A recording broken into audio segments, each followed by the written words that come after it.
نبی صالح علیہ السلام ایک بار نبی کریم صلی اللہ علیہ وسلم کا گزر دیار سمود یعنی حضرت صالح علیہ السلام کی قوم کے تباہ شدہ بستی پر ہوا، جسے اللہ تبارک و تعالیٰ نے ان کی نافرمانی اور سرکشی کے سبب عذاب سے دوچار کیا تھا۔ جب انہوں نے ناقۃ اللہ کی پنڈلیاں کاٹ ڈالی تھی، چاک کر دیا تھا، رسول اللہ صلی اللہ علیہ وسلم وہاں پر کچھ دیر قیام پذیر رہے اور اس کنویں پر جہاں وہ اونٹنی پانی پیتی تھی ٹھہرے، اور صحابہ کرام کو صالح علیہ السلام کے واقعے کے بارے میں بتلایا، اور یہ کہ وہ اونٹنی کہاں سے آئی تھی اور کس شغاف میں واپس لوٹ جاتی تھی، اور مقصد رسول کریم علیہ السلام کا یہ تھا کہ صحابہ کو متنبہ فرمائیں اور وہ ایسا کوئی عمل نہ کرے جیسے صالح علیہ السلام کی قوم نے کیا تھا۔ قوم صالح علیہ السلام کا عمل کیا تھا جو ان کے لیے باعث عذاب بن گیا؟ فرماتے ہیں کہ امام احمد رحمۃ اللہ علیہ نے اپنے سند میں حضرت جابر رضی اللہ تعالیٰ عنہ سے روایت نقل کی ہے۔ فرماتے ہیں کہ جب رسول اللہ صلی اللہ علیہ وسلم مقام حجر جو قوم سمود کی بستی تھی وہاں سے گزرے تو ارشاد فرمایا، معجزات کا مطالبہ مت کیا کرو۔ صالح علیہ السلام کی قوم نے معجزہ طلب کیا تھا، بطور معجزہ جو اونٹنی ان کو دی گئی وہ شغاف اشارہ فرما کر بتلایا گیا کہ واپس جاتی تھی، یعنی اسے شغاف میں واپس جاتی تھی، یعنی کہ جو سوراخ تھا اس میں واپس جاتی تھی اور اسی شغاف سے واپس آتی بھی تھی۔ قوم سمود نے اپنے رب کے حکم کی نافرمانی کی اور اونٹنی کی پنڈلیاں کاٹ ڈالی، اور معمول یہ تھا ایک روز وہ اونٹنی ان کے کنویں کا سارا پانی پی لیتی تھی اور دوسرے روز سب بستی والے اس کا دودھ پیتے تھے۔ انہوں نے اس کی قدر نہ کی اور چند بدبختوں نے اس اونٹنی کی پنڈلیاں کاٹ ڈالی، تو اللہ عز و جل کی طرف سے ایک زبردست چیخ نے ان کو تباہ کر ڈالا اور آسمان کے نیچے ان کی قوم کا ہر فرد ہلاک ہو گیا سوائے ایک شخص کے جو حرم کعبہ میں تھا۔ آپ صلی اللہ علیہ وسلم سے پوچھا گیا کہ یا رسول اللہ صلی اللہ علیہ وسلم وہ کون ہے؟ فرمایا کہ قیل من ہوا یا رسول اللہ صلی اللہ علیہ وسلم؟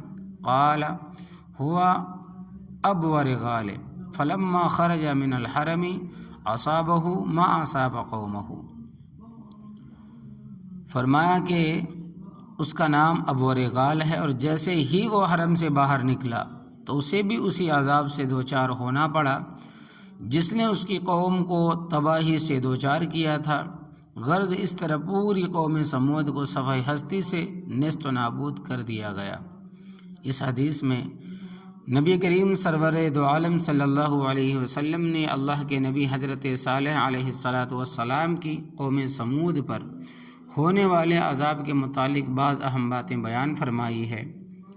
حضرت صالح علیہ السلام اور ان کی قوم سمود قرآن کریم میں کئی مقامات پر کہیں اجمالاً اور کہیں تفصیلاً بیان کیا ہے۔ چونکہ ہمارا موضوع صرف حدیث کا قصص ہے، لہذا ہم قرآن کریم کے بیان کردہ قصے سے صرف نظر کرتے ہیں۔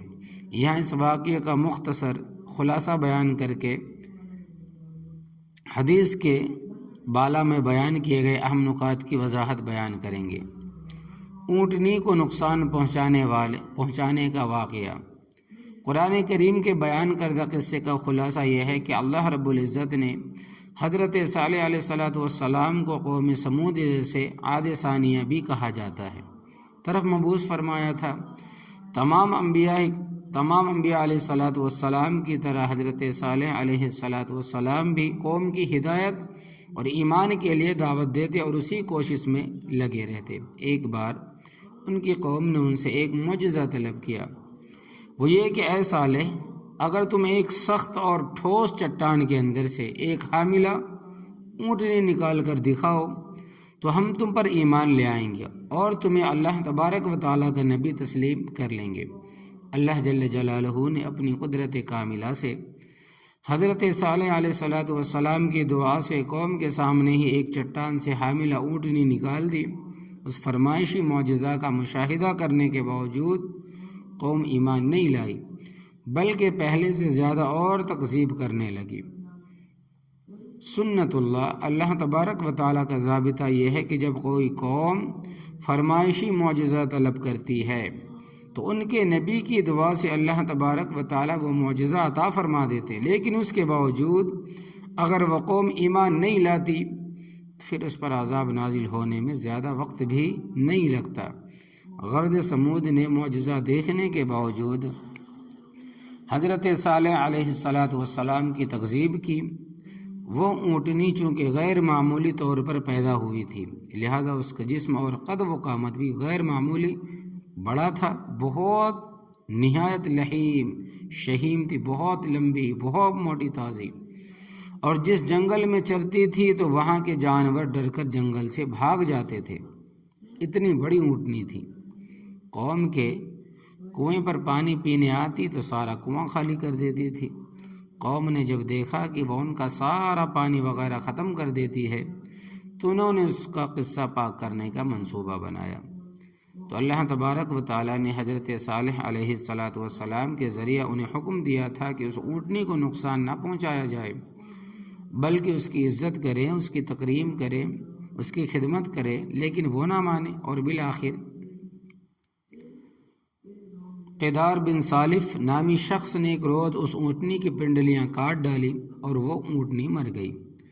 اس کے بعد اسی پر بس نہ کیا بلکہ خود حضرت صالح علیہ السلام کو بھی قتل کرنے کا منصوبہ بنانے لگے۔ اللہ جل جلالہ نے اس کے نتیجے میں ان پر ایسا سخت عذاب نازل فرمایا کہ پوری کی پوری قوم صفحہ ہستی سے مٹ گئی، اور بلا شبہ نبی کی تکذیب کرنے، نبی کو جھٹلانے، معجزات نبی کا انکار کرنے اور حق سے روگردانی کرنے کا نتیجہ یہی ہوتا ہے۔ حدیث میں رسول کریم صلی اللہ علیہ وسلم کے قوم سمود کے کھنڈرات سے گزرنے کا بیان اور اس کے ضمن میں حضرت صلی اللہ علیہ وسلم کے بیان کردہ بعض نکات جو قوم سمود پر آنے والے عذاب کے متعلق تھے زیر بحث ہے۔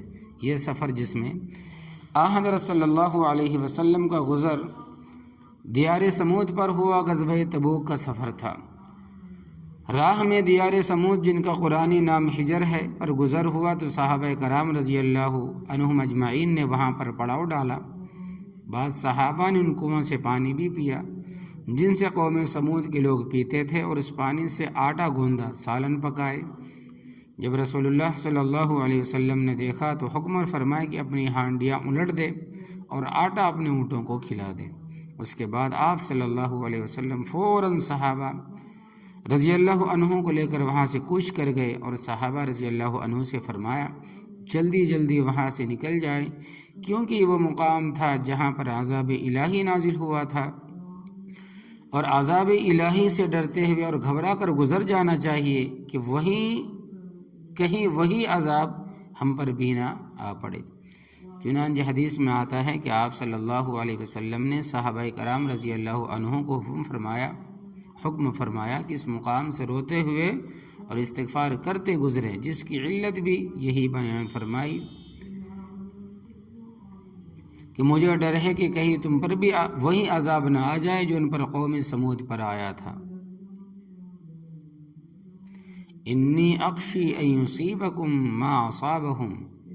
غرض جب رسول اللہ صلی اللہ علیہ وسلم اس کنویں پر پہنچے جہاں سے وہ اونٹنی پانی پیتی تھی، تو آپ صلی اللہ علیہ وسلم نے صحابہ کرام رضی اللہ عنہ کو بتلایا کہ وہ اونٹنی کہاں سے آتی تھی اور کس راستے سے پانی پی کر جاتی تھی، اور اس واقعے کے متعلق بعض باتیں بیان فرمائی۔ اس سے یہ بات بھی معلوم ہوئی کہ حضرت صلی اللہ علیہ وسلم ماہر نفسیات بھی تھے اور صحابہ کرام رضی اللہ عنہم کے مزاج شناس بھی تھے، کیونکہ انسانی فطرت ہے کہ جب وہ کسی ایسے مقام یا جگہ پر ہوتا ہے جہاں پچھلے زمانوں میں کوئی اہم واقعہ یا حادثہ ہوا ہوتا ہے تو وہ اس کے متعلق جاننا چاہتا ہے، اس کے اندر تجسس اور کرید ہوتی ہے۔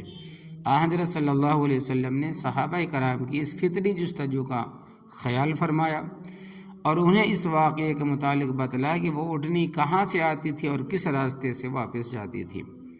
ایک مصلح اور داعی اللہ کا منصب یہی ہوتا ہے کہ وہ ہر ایسے پہلو کو ڈھونڈتا ہے جو اس کی دعوت کے لیے فائدہ مند اور لوگوں کے لیے زیادہ دلچسپی کا باعث ہو۔ جیسے حضرت صلی اللہ علیہ وسلم نے صحابہ کرام رضی اللہ عنہ کی ایک فطری جستجو کا لحاظ کرتے ہوئے انہیں اس واقعے کی باتیں بتلائی اور اس موقع کو استعمال کرتے ہوئے چند اہم ہدایات بھی ارشاد فرمائے جن کا ہم آگے ذکر کرنے والے ہیں۔ قرآن کریم میں یہ بات بتلائی ہے کہ اس ناقہ اونٹنی کا قاتل قوم سمود کا سب سے بدبخت شخص تھا، چنانچہ ارشاد فرمایا کہ اذ انبعث اشقاها فقال لهم رسول اللہ ناقۃ اللہ وسقیاها فکذبوہ فعقروها، سورۃ الشمس۔ جب اٹھ کھڑا ہوا ان میں کا بڑا بدبخت، پھر کہا ان کو اللہ کے رسول صالح علیہ السلام نے خبردار رہو اللہ کی اونٹنی اور اس کے پانی پینے کی باری سے۔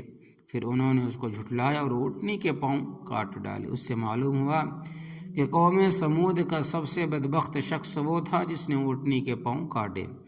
ایک روایت میں بتلایا گیا ہے کہ اس کا نام قدار ابن سالف تھا۔ ایک دوسری حدیث میں حضرت صلی اللہ علیہ وسلم نے اس شخص کے بارے میں ارشاد فرمایا ہے، چنانچہ ایک بار حضرت صلی اللہ علیہ وسلم نے حضرت علی ابن طالب رضی اللہ تعالی عنہ اور حضرت عمار ابن یاسر رضی اللہ تعالی عنہ سے فرمایا کہ میں تمہیں دو سب سے زیادہ شقی اور بدبختوں کے بارے میں نہ بتلاؤں؟ انہوں نے عرض کیا کہ یا رسول اللہ صلی اللہ علیہ وسلم ضرور بتلائیے۔ فرمایا کہ ایک تو قوم سمود کا وہ سرخ شخص تھا جس نے اونٹنی کے پاؤں کاٹ ڈالے تھے، اور دوسرا وہ شخص ہوگا اے علی جو تمہاری پیشانی پر ضرب لگائے گا، یعنی تمہاری پیشانی پر چوٹ لگائے گا جس سے کہ تمہاری داڑھی خون سے تر ہو جائے گی۔ ایک دوسری حدیث میں ارشاد ہے کہ وہ شخص اپنی قوم کا سردار تھا، نہایت ہی تندخو، خبیث اور مفسد تھا۔ جب اس شخص نے اونٹنی کے پاؤں کاٹ ڈالے تو صالح علیہ السلام نے ان سے کہا کہ اب تم اللہ تبارک و تعالیٰ کے عذاب کا انتظار بھی کرو، 3 دن کے بعد تم پر عذاب آئے گا۔ چنانچہ انہوں نے فرمایا تمتعوا فی دارکم 3 ایام ذلک وعد غیر مکذوب، تم اپنے گھروں میں 3 دن تک فائدہ حاصل کر لو، یہ ایسا وعدہ ہے جو جھوٹا نہیں ہے۔ غرض تیسرے دن ان پر عذاب آیا اور ایک زبردست اور ہولناک چیخ نے ان کے کانوں کے پردے پھاڑ دیے اور وہ اس صدمے سے مر گئے۔ چنانچہ پوری قوم سمود اس عذاب سے ہلاک ہو گئی۔ حدیث بالا میں رسول کریم صلی اللہ علیہ وسلم نے بتلایا قوم سمود کا ایک شخص عذاب کے وقت حرم کعبہ میں تھا تو وہ عذاب سے محفوظ رہا، لیکن جو ہی وہ حرم کعبہ سے باہر آیا تو اسے بھی اسی عذاب سے دوچار ہونا پڑا۔ اس شخص کا نام ابو ریگال تھا۔ حرم کعبہ چونکہ اللہ جل جلالہ کی رحمتوں کا خزینہ ہے، لہذا وہاں پر کسی پر عذاب نہیں آتا۔ یہی وجہ ہے کہ اگر کوئی قاتل حرم میں پناہ لے لے تو اسے بھی حرم میں قتل نہیں کیا جائے گا، بلکہ اسے حرم سے نکلنے پر مجبور کیا جائے گا۔